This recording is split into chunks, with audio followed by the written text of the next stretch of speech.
Gih, secara pribadi kalau menurut saya ya janganlah. Iya, iya. Karena dekat soalnya Mas. Iya. Madiun dengan Magetan kan deket, tentu sedikit banyak dan itu lebih banyaknya tetap berdampak. Kalau saya pribadi ya janganlah. Tapi kalau ada yang meramalkan seperti itu ya nggak apa-apa.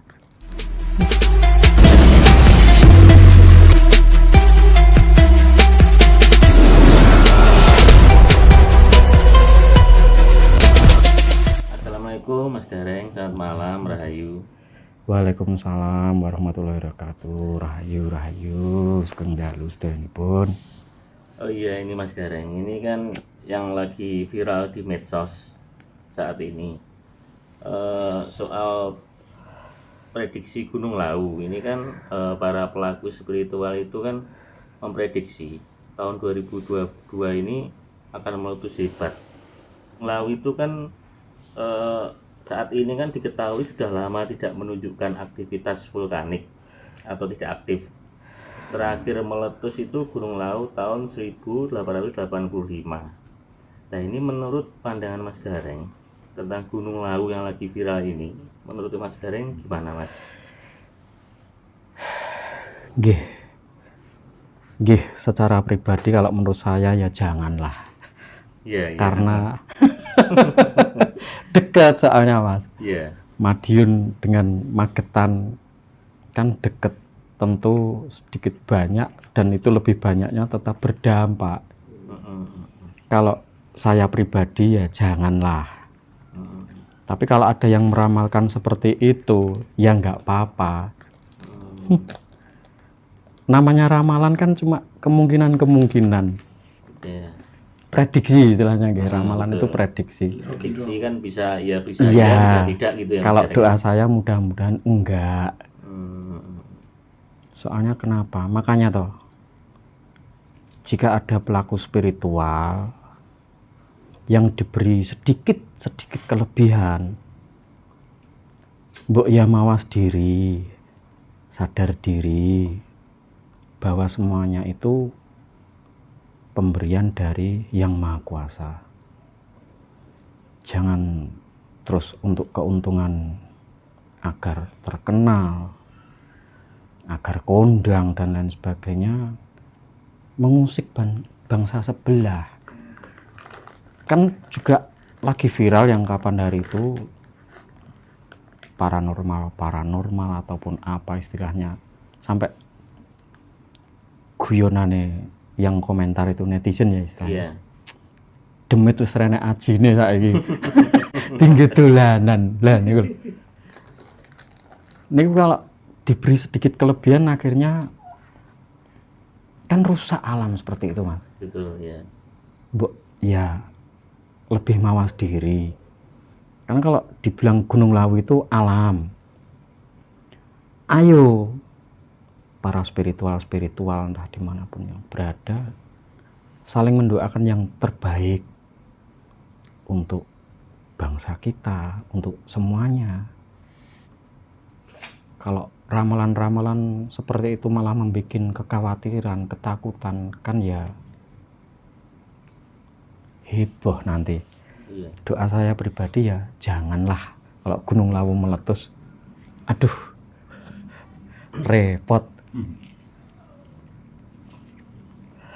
Kalau mengenai Gunung Lawu itu sendiri yang Mas Nggih. Gareng ketahui secara gaibnya itu apa? Benar katanya sudah ada Sunan Lawu berada di situ. Nggih. Itu gimana menurut pendapat panjenengan? Kalau saya secara pribadi itu kan malah belum tahu yang sebenarnya bagaimana nggih. Semuanya hanya dari ceritanya, kabarnya. Jadi kalau kemerdekaan orang yang nggak terdogma, tidak terdoktrin seperti itu kan, untuk meyakini sesuatu hal seperti itu kan hanya lewat nggih. Jadi hanya ditampung, hanya sebagai referensi aja. Oh, aku tahu krungu cerita ngono kuwi ya wis lah. Untuk referensi kalau bagi saya, Mas. Tapi kalau untuk masalah keyakinan, selama saya belum temui langsung atau istilahnya bertemu secara langsung, saya juga nggak berani ngungkapkan istilah akhirnya kan seperti itu kebijaksanaannya. Jadi saya cuma tembung jari. Nggih. Memang ada Sunan Lawu, yang Lawu dan lain sebagainya, dan kalau di browsing di Google itu ya Prabu Brawijaya V itu kabarnya moksa di sana. Kalau menurut panjenengan itu Sunan Lawu itu apa Prabu Brawijaya V atau beda, Mas Gareng? Kalau dari cerita yang saya dengar itu ya sama gitu. Sunan Lawu yang Brawijaya V itu sama. Kalau menurut cerita yang saya dengar, saya nggak berani memastikan karena ya itu tadi konyol, saya belum tahu, saya belum ketemu dengan beliau secara langsung. Karena kalau ketemu langsung pun tak peduli, ini nggak coba omong sopo-sopo lah, itu kan biasanya ada ranah-ranah yang seperti itu juga yang nggak boleh diungkap sebenarnya. Jadi biar cerita yang sudah tersiar, cerita yang sudah terkabar, ya nggak apa-apa. Biasanya seperti itu. Bisa dikatakan orang-orang yang pernah istilahnya mengungkap secara publik itu tanda kutip ya Mas Gareng. Nggih. Intinya belum ketemu, masih dalam ranah tutur tinular.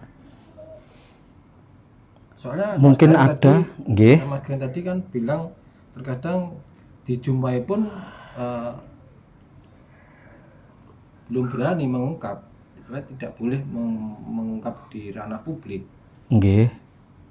Berarti bisa dikatakan ketika orang itu bercerita di ranah publik, bisa dikatakan hanya omong kosong belaka ataupun hanya sekedar tutur tinular, jari bahasanya panjenengan. Nggih. Saya menjawab pertanyaan Masnya tadi kan secara sudut pandang saya. Jadi kalau secara saya pribadi nggih Mas, karena saya belum ditemui, belum ketemu beliau secara langsung. Jadi kan saya mengungkap dari cerita yang pernah saya dengar. Tapi kalau untuk menghakimi orang-orang yang katanya sudah bertemu beliau, itu juga bukan ranah saya. Nggak apa-apa. Dengan hal-hal seperti itu, oh yang Lawu ternyata yo yang Brawijaya V, ya nggak apa-apa kalau memang sudah pernah ditemui secara langsung, ya nggak bisa menyalahkan ya. Karena itu kesaksian mereka. Jadi nggak berani ngeklaim wah ngapusi kayak jarine ketemu kayak mayare duduk, wah itu kan sudah ranah penghakiman dan itu mengotori hati. Menciptakan flek-flek di hati kita, ya nggak apa-apa ya. Kalau Mas Gareng sendiri pernah ke Gunung Lawu belum? Nah, di sana Muncak. ada pengalaman apa Mas yang menarik? Jujur selama ini muncak hanya sekali. Itu pun cuma sampai Harga Dumilah ya. Jadi start dari Cemoro Kandang kurang lebih jam 2 malam sampai puncak itu sekitar jam 3 kalau enggak jam 4 sore. Terus turun lagi langsung itu subuh sampai bawah. Turunnya lewat Cemoro Sewu. Jadi istilahnya apa ya, langsung jadi nggak ngecamp nggak apa. Tidak ada pengalaman spiritual yang saya alami gimana ya, soalnya kalau saya yang khayal itu yang nggak masuk akal di logika saya itu sulit. Tapi kalau hanya prasangka banyak, seperti kan bertiga itu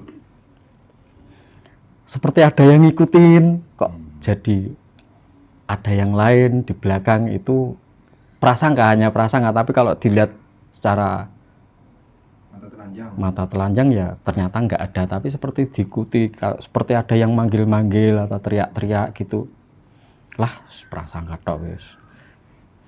seperti itu, nggak ada yang lain-lain, nggak ada yang aneh-aneh, Mas. Oh ya gini Mas Gareng, kan Nggih. Gunung Lawu itu kan ya juga termasuk gunung yang angker ya. Waktu pengalaman saya itu waktu pendakian di Gunung Lawu itu ada anak itu kesurupan, salah satu anak itu Nggih. kesurupan. Nah di situ tuh banyak yang berusaha menyembuhkan, Nggih. banyak dari versi ini, versi mungkin agama kemarin kok si itu nggak sembuh-sembuh, masih tetap kesurupan itu. Lah itu Nggih. menurut pandangannya Mas Gareng. Sebenarnya nggak hanya Gunung Lawu nggih, Mas, yang dikatakan angker dalam tanda kutip. Nggih. Semua gunung saya kira tetap, bahasa saya lebih ke sakral, bukan ke angker. Kalau angker ya kalau Namanya seperti itu gunung pasti angker nggih, semua ya. kesannya namanya hutan dan lain sebagainya kan memang wah kesannya memang angker, tapi memang saya cenderung lebih ke kata sakral. Ibarat kita naik gunung itu proses perjalanan memang harus ya mempunyai aturan sendiri-sendiri kan. Di gunung mungkin yang umum jangan berkata kotor atau jangan berbuat yang tidak baik kan, seperti itu. Nah, kembali ke pertanyaan tadi, yang kesurupan itu konteksnya gimana dasarnya? Dia melakukan perbuatan atau melanggar, istilahnya melanggar peraturan yang sudah dibakukan atau bagaimana? Nah, intinya kan ditanya itu, tapi Nggih. dia tuh jawab, tapi bahasanya Sanskerta. Kita kan nggak paham. Nggih. Akhirnya kita kan negosiasi, Nggih. pakai bahasa Jawa. Nyun sewu Mbah, kulo kali rencang niki yang Jawi, nyun sewu ndamel bahasa Jawi mawon. Dan Nggih. akhirnya yang kesurupan itu pakai bahasa Jawa. Nggih. Bisa tanya, kenapa kok kamu masuk ke anak ini kan itu? Dia Nggih. menjawab karena anak ini tadi sudah bicara kotor dan sombong, intinya seperti itu. Nah, berarti kan melanggar Melanggar peraturan yang Betul. sudah ditetapkan. Mm-mm. Nggih, setunggal niku. Terus kenapa kok teman-teman tuh berusaha menyembuhin sebisanya mereka tapi kok Nggih. nggak mempan? Itu karena apa, yang merasuki itu lebih kuat dari teman-teman atau gimana menurut pandangannya Mas Gareng? Gini ya, menurut saya, kalau dari sudut pandang yang menyembuhkan, kesan kerasukan seolah-olah ini dari bangsa sebelah atau jin, setan dan lain sebagainya. Pokoknya hal-hal yang seperti itu. Jadi berusaha mengalahkan. Kalau ini sudah konsepnya ini, lewong menungso ki makhluk paling sempurna, we malah mlebu ning kene. Jadi merasa mampu, merasa bisa. Akhirnya ya seperti itu kejadiannya. Karena kesan kesurupan kan lebih identik ke negatif, seolah-olah ini mesti demit iki. Sing mlebu iki. Lah dibacakan ayat-ayat suci Al-Qur'an, dibacakan doa-doa apapun akhirnya tidak mempan.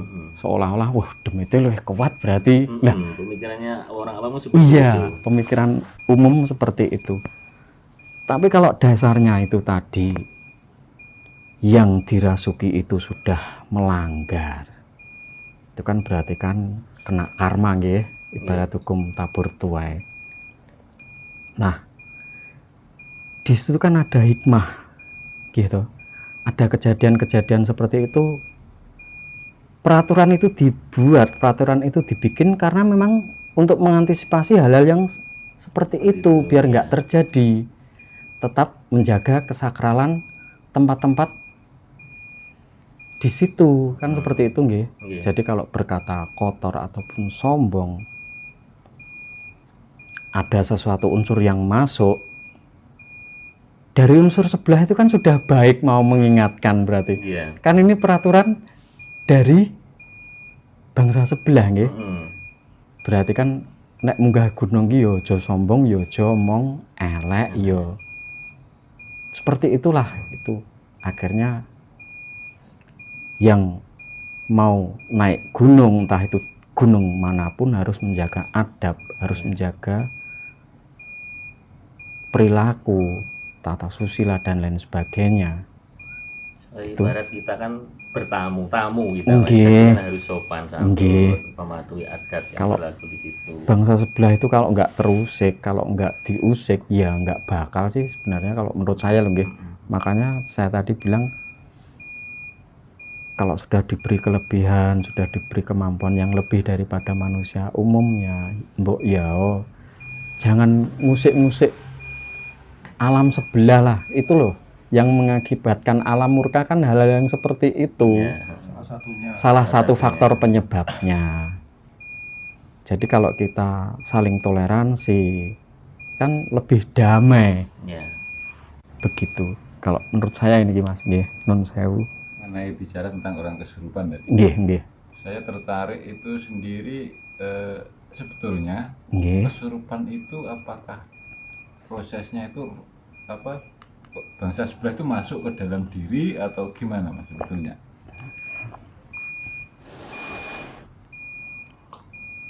Kalau diibaratkan masuk, kalau menurut saya pribadi sebenarnya nempel Mas. Kalau ranah masuk kan seolah-olah hidup kita udah tercampuri dengan unsur seperti itu kan, mereka juga tahu koridor-koridor, nggak mungkin secara utuh bleng masuk, berarti itu sudah dia apa ya istilahnya, ada melanggar peraturan yang sudah tertulis kan, nggak boleh seperti itu. Jadi kalau saya ibaratkan kesusupan gitu, kerasukan kesusupan itu hanya menempel.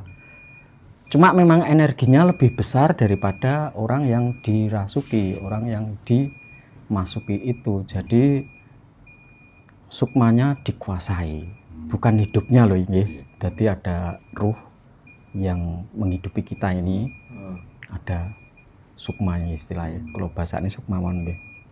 Itu energinya lebih besar, jadi dia bisa mengendalikan objek tersebut. Dan itu pun tergantung yang nempel itu yang dari unsur mana. Itu kalau unsur leluhur juga bisa, tapi identik kebiauya demit, masih demit langsung. Jadi banyak unsur ya Mas yang ada dari luhur atau dari apa itu banyak. Kalau setahu saya nggih Mas, kalau leluhur itu lebih ke pitutur-pitutur, dia lebih mengingatkan, dia lebih ke pitutur-pitutur bijak. Meskipun ada juga dari golongan yang bangsa sebelah bisa membo-membo seperti itu, ngaku-ngaku aku yang iki, aku mbah iki. Ada yang seperti itu. Tapi kalau ada seseorang yang tingkatan atau makomnya lebih tinggi, dia juga tahu, oh ini asli apa enggak, ini bener apa enggak, si A, si B. Biasanya seperti itu setahu saya. Jadi hanya menempel. Nggih, nempel lah, istilahnya nempel. Tapi energinya mampu mempengaruhi. Mampu mempengaruhi sukma orang. dari Manusia. yang dirasuki itu. Jadi seolah-olah bicaranya, tindakannya di luar umumnya manusia, memiliki kekuatan lebih lah atau gimana begitu. Intinya Mas Gareng ini tadi Nggih. masalah Gunung Lawu itu semoga jangan terjadi ya Mas Gareng ya. Kalau doa saya pribadi seperti itu Mas, jangan terjadi.